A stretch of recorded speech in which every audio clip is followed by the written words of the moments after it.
Hey everybody! So we all know that recording musicians can be challenging in many unique ways as they forever seem to be inventing new methods to work against their own interests. I've detailed this in the series Stupid Musician Texts, and while reading the comments on a few of those videos, I came across this. Can we get a video of your top good experiences with musicians?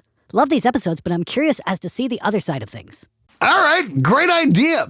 Despite the multitude of negatives that go along with running a project studio and recording local bands, every now and then you do have a project that reminds you, oh yeah, that's why I opened a studio. So here's my top 10 moments running a project studio.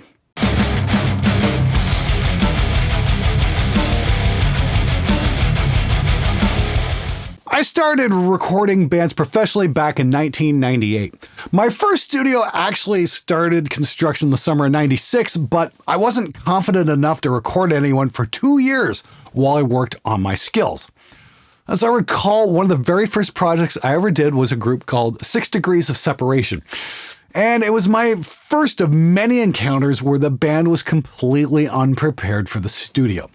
Many of the songs weren't finished, and I wound up helping with the arrangements, lyrics, you name it. And while it was a lot of fun, it should have served as a warning as to what the job was really going to be, which is teaching people how to play their instruments. But that's not what this video is about. Here's the moments that really stick out for me over the last 22 years. The bands that really nailed it. Number 1, Face Down, Blended by Delusions. This is the second album I did with these guys, and it was tracked in the spring of 2000 in the original Spectre sound, which was the basement of my first house. It had low ceilings, and you could crack your head off a support beam, and my production skills were, shall we say, rather undeveloped at the time. But I do remember this project for several reasons. All of the main tracks were live. We did the first record a year earlier with the standard track-by-track method, and the band wanted to get more of a live feel the second time around. So we tracked both guitars and drums all at the same time. I was still learning to record live drums at the time, and as I recall, we used live cymbals, snare and toms, but a V-drum kick. And we got a hell of a vibe on that record. Initial tracking was pretty brutal, but once we got into the swing of things, the guitars and drums were done in a day or two. Mainly because the band had a hell of a live show and could play for real. Now, the funniest thing about this one was the guitar players, whose nickname was Lightning Fingers, kept blowing takes all day, and we'd have to restart the song every single time because we weren't doing punch-ins. Lightning Fingers soon got changed to Butterfingers, and I still don't think he's lived that nickname down yet. And there were some pretty serious production flaws, most notably the vocalist insisting on cupping an SM58 vocal mic. So we did get a cardboard vocal sound, which was very disappointing. And of course, the bass player was definitely not ready for the studio. Fortunately, Butterfingers stepped up and replaced all the bass tracks, and we never had the heart to tell the bass player. Hopefully 20 years has been long enough to finally let the cat out of the bag. Yeah, sorry about that, too. Now, the standout track for me was Tear This Away, as there's a raging breakdown where the band is just on fire. This was the first time I'd ever captured a band at their best, and all these years later, I can crank this up and it'll still make my hair stand on end.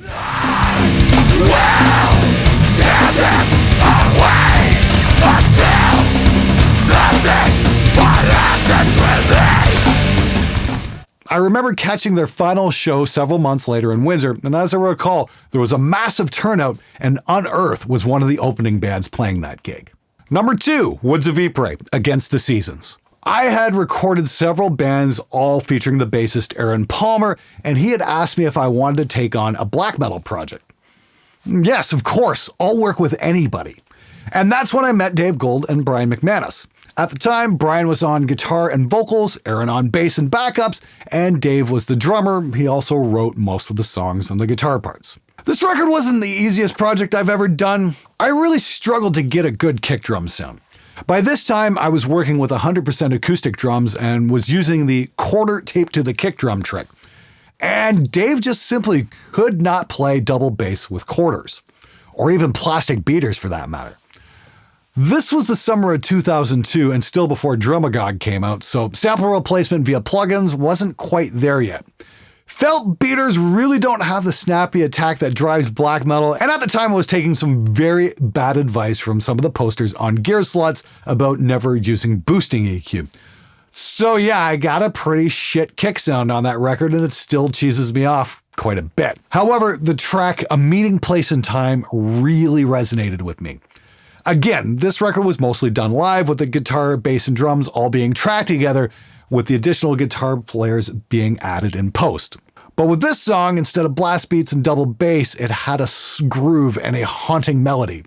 It really showed what black metal could be with a little imagination. The chorus really stuck out for me as well, as I remember loading up 8 vocal tracks with this delay to get this massive effect on Aaron's voice. And at the time, I knew we had something special with that song. Remember playing the mix back and Dave calling it winter music. And it's gone on to become kind of a classic in the genre. I'm probably going to do a dedicated episode on the first 2 Woods discs at some point, as there's been quite a demand for the story. Number 3, Black Creek, Power of Reality.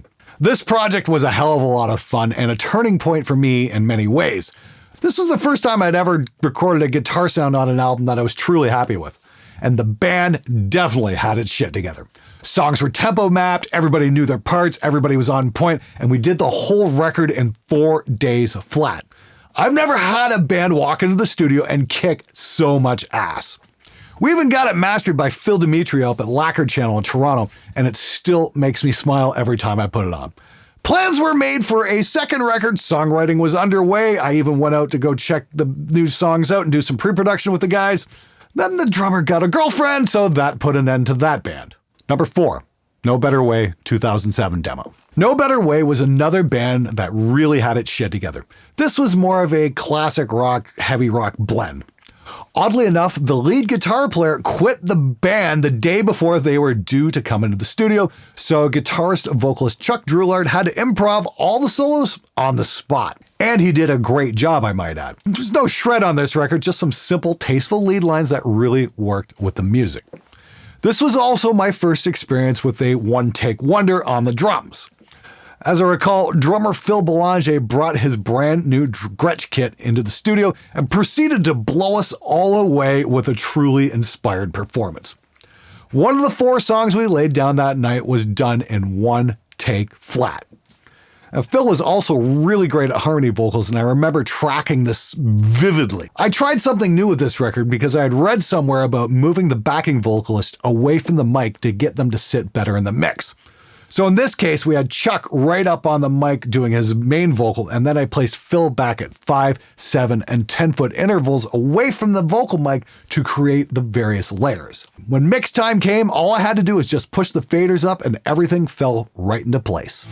All the pain never ends, and I feel I'm falling, wasting away another day, and I feel I'm falling. All the pain never ends, and I feel I'm falling. One more slip, I'm losing grip. Also remember spending a day in the studio with Chuck working on the guitars. We tracked a red Schecter Tempest into my 5150 and Marshall 1960 AV cab. And I loved the tone we got. And the tuning stability on that guitar was utterly brilliant. By that time, I had recorded enough Gibsons in the studio to become very wary of that brand. Sure, they might look pretty, but fucking hell are they ever a pain to actually get any work done with. I was so impressed with the Schecter that after the session, I went to Guitar Center in Canton, Michigan that evening and bought a Hellraiser, which I still have to this day, and it's wound up on more records than any other guitar in my collection. Because it stays in tune and sounds great. On a side note, never go into a Guitar Center in the evening 2 days before Christmas. The hideous noise emanating from that shop that night still gives me fucking nightmares. And to everybody working Guitar Center who's had to put up with that, we thank you for your service. Number 5, Assassinate the Following, Massacre of the North. Yet another gem of a project. This was headed up by Brandon White, who went on to play guitar in Oni for a while. Brandon was the first guitar player I ever had come into the studio and lay down an entire rhythm track in 1 take. And this is tech metal. Could it have been a little bit tighter? Possibly. But this was a capture of an inspired performance, and tightening things up might not have actually made things better.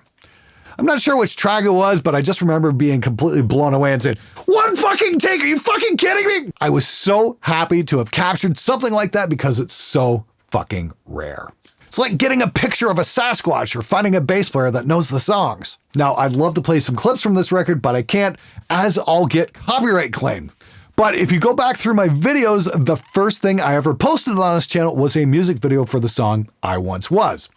You gotta love the YouTube copyright system. The song that I tracked, mixed, and mastered in a music video that I shot and edited was copyright claimed by a third party that released the CD. What a bunch of cunts. Number 6, Betrayer, 2009, self-titled. Now, Betrayer were the second band I ever recorded with the first bass player that I ever threw out of the studio for not knowing the songs. That was in the spring of 1999, just after the Columbine Massacre happened. 10 years later, they had their shit together and an actual budget as well. I tracked the record, but it was mixed by Fredrik Nordstrom and Henrik Oud in Sweden. What I remember most about all this were the rhythm guitar tracks. We were originally tracked on a 1966 Gibson SG that was on loan to us, and I really liked the sound of that guitar, but after doing an entire album's worth of rhythm tracks, a serious issue came to light. We had quad-tracked the guitars, and they seemed to be chorusing due to a tuning stability issue with the SG. And it was pretty bad, to the point where we had to throw those tracks out and start over. Fortunately, Jeff Klingbeil, the singer-guitar player in that band, was up to the task. We wound up going with this, my Schecter Hellraiser, and it was one of those magical sessions where you get to watch a musician at his absolute best. We quad-tracked an entire album's worth of guitars in about 4 hours, and I've yet to ever see anything that intense go down on tape in this studio ever since. Unfortunately, the band lost momentum as they sat on their record for nearly 2 years due to a minor problem with the cover art.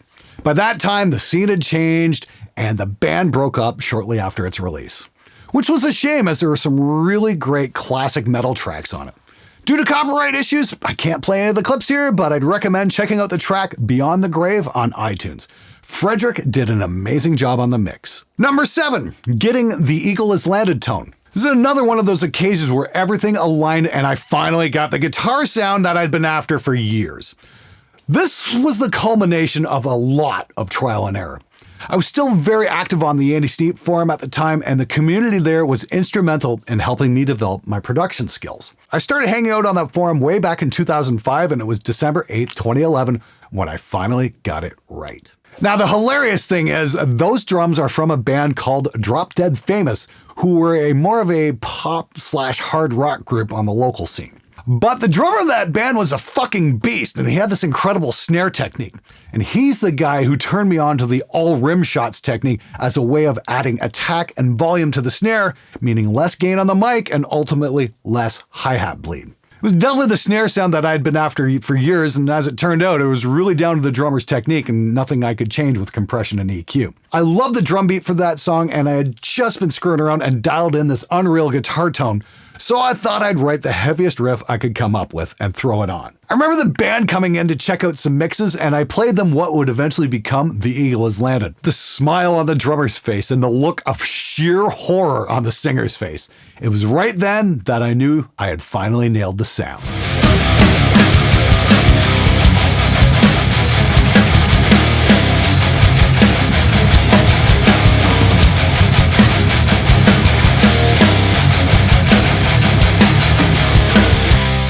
Now that song's called The Eagle Has Landed because it was my personal moonshot. I had the gear, but I wasn't getting the sounds that I wanted. I had the 57, the Mesa Cab, the 5150, but it always seemed just a little bit off. So I took notes, lots and lots and lots of notes, and made comparisons and spent entire days in the studio reamping guitars, moving mics millimeter by millimeter at times, changing the EQ and gain settings, pick strength, string gauge, until I finally came up with a system that worked. And I just recently released a 4-hour lesson called Total Heavy Guitar, where I put all that information into a simple, easy to understand video lesson. It's the lesson I wished somebody had made when I was trying to learn how to record metal guitar. If you're struggling with getting the tones you're after with your amp, check it out because it'll definitely help streamline your process. Number 8, Vias nailing drums in one take. I got to do the drums for this project a few years back at Phase 1 Studios in Toronto. Guitars were done here at Spectre, and I mixed the entire project in Harrison Mixbus, which is a super efficient mixing platform that sounds simply amazing. I hope to check out the new version of it at some point, as I'm hoping they finally got the live input monitoring thing figured out. Regardless, we managed to get another one of those one-take wonders recorded on the drums, and we even had a camera rolling, and there's a video of it right here on the channel.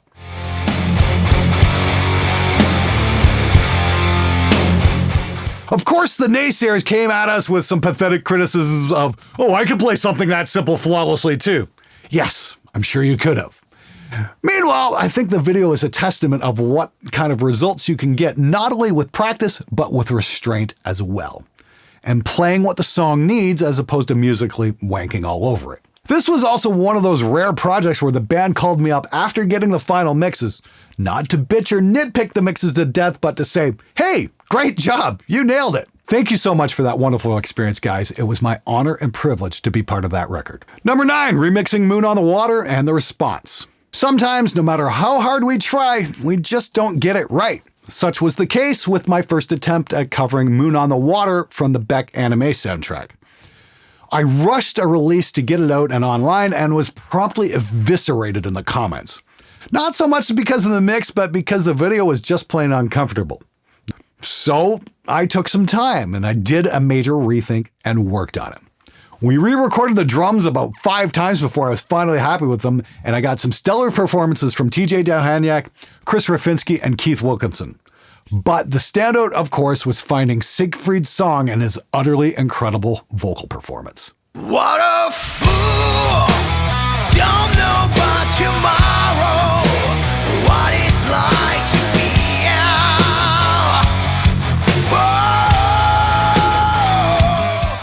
Now, I'll admit right now, I was incredibly nervous upon releasing that video, as I didn't want it to devolve into another disaster in the comments. Fortunately, you guys loved it, and it's a mix that I can be proud of.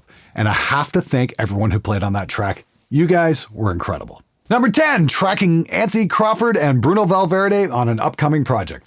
I've got something really cool coming up later this year featuring Anthony Crawford from Witherfall on the bass and Bruno Valverde from the band Angra on the drums. And now that's just one of the cool things about when you get to work in a city like LA. The place is full of top-level musicians. Both those guys gave utterly stellar performances, and I mean like 1 and 2 takes. And they'll be part of a lesson coming out in the near future. Please keep your eyes peeled for that one. So, if you're out there and you're running a home studio, remember, it's not all bad all the time. Every now and then, somebody will walk through your door and remind you of why the hell you got into this crazy business to begin with. And if you're fortunate, you'll just happen to be recording when it does happen. Be ready for it, because you never know when it's going to happen for you.